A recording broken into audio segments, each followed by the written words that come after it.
It is Friday, September 5th. This is the warning.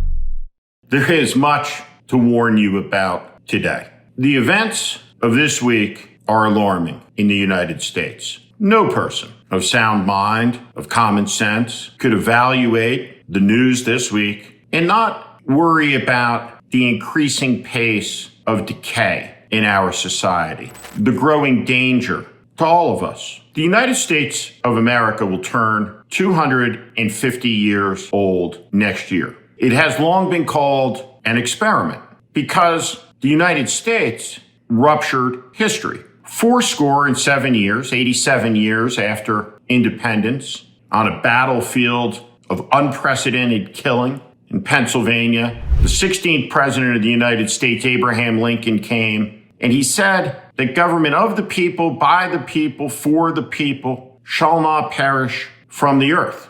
He talked about the great contest that was underway. Here's something to consider in this moment. In all of history, over those 250 years, there have only ever been 700 million Americans, less than the current population of India and China, two nations aligning against us because of Donald Trump, at least in the case of India. Half of all Americans who have ever lived are alive right now. They have no connection to Washington, to Lafayette, to Dr. King. They live in the age of Trump. They live in the age of vengeance and retribution and insanity. They're unattached, completely unmoored from the history of the country, from their rights. Many have become a form of religious. Many have become zealots, fanatics, party members, people who love their faction more than their country. Donald Trump has assembled the most unfit cabinet in American history and has given power to the looniest group of crackpots who have ever been given power in the United States. They team with malice and venom, and every one of them is now deeply comfortable in the routine of their job. And so let's look at the events of this week. The Epstein survivors gathered on the Capitol, where a Democratic Congressman, Ro Khanna, and a Republican, Thomas Massie, demanded that the Department of Justice release the files that tell the truth about the abuse of innocence by the most powerful people in the world. I think it's shameful that this has been called a hoax. Hopefully today we can clear that up. This is not a hoax. This is real. There are real survivors. There are real victims to this criminal enterprise. And the perpetrators are being protected because they're rich and powerful and political donors to the establishment here in Washington, D.C. That's what the Epstein scandal is about. It is about the ability of powerful men to do as they wish. Can you imagine how terrifying it would be to name names like that? These are some of the richest, most powerful people in the world that could sue these women into poverty and homelessness.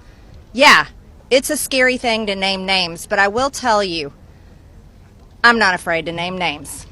And so if they want to give me a list, I will walk in that Capitol on the House floor and I'll say every damn name that abused these women. I can do that for them, and I'd be proud to do it.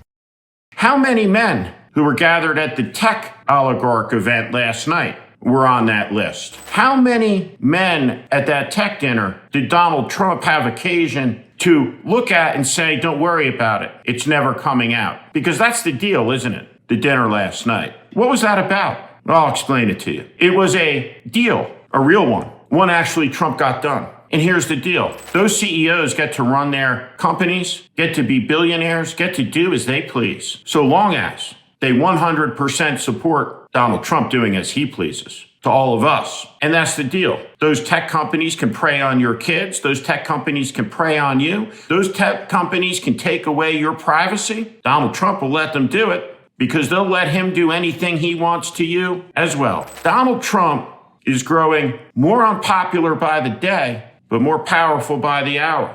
The economy is seizing. The reports are clear. There is insanity everywhere. Look at this hearing that took place with Robert Kennedy. I don't think, Mr. Secretary, this is about you and me. This is about kids being pushed in harm's way by reckless and repeated decisions to get scientists and doctors out of the way and allow conspiracy theories to dictate this country's health policy. I don't see any evidence that you have any regrets about anything you've done or plans to change it. And my last comment is, I hope that you will tell the American people how many preventable child deaths are an acceptable sacrifice for enacting an agenda that I think is fundamentally cruel and defies common sense. Thank you, Mr. Chairman. Do I get a reply? Or, Senator, you've sat in that chair for how long? 20, 25 years, while the chronic disease in our children went up to 76%. And you said nothing. You never asked the question why it's happening. Why is this happening? Today, for the first time in 20 years, we learned that infant mortality has increased in our country. It's not because I came in here. It's because of what happened during the Biden administration that we're going to end. Look at what is happening with clear eyes. Now, some people will look at what Robert Kennedy said and did and think it was somehow a victory for the Democrats. It wasn't. It was just a defeat for the American people all the way around. Because in the end, nothing that happened yesterday stopped what's going to happen. No more vaccines. Not in Florida, no more mandates. And there'll be a lot of dead kids and a lot of suffering. Why? Because of insanity. And it raises something that Lincoln said that we should reflect on. He talked about the United States in the 1850s when it was yet the world superpower it was fated to be. And he said no foreign army could ever attack America and conquer it. They would never even reach the Ohio River to take a sip of water. He said, no, if it is our lot to perish as a nation, it will be by suicide, national suicide. And so when you look at the events of this week, I do wonder if what we're witnessing is the preparatory stage of the national suicide. At least we should appreciate that Donald Trump is America's Dr. Kevorkian. Marco Rubio, Pete Hegseth, Tulsi Gabbard, Kristi Noem, they're his angels of death and misery. Anybody who thinks 9 months in that this is going well, they're a fool. And soon, the evidence will be clear.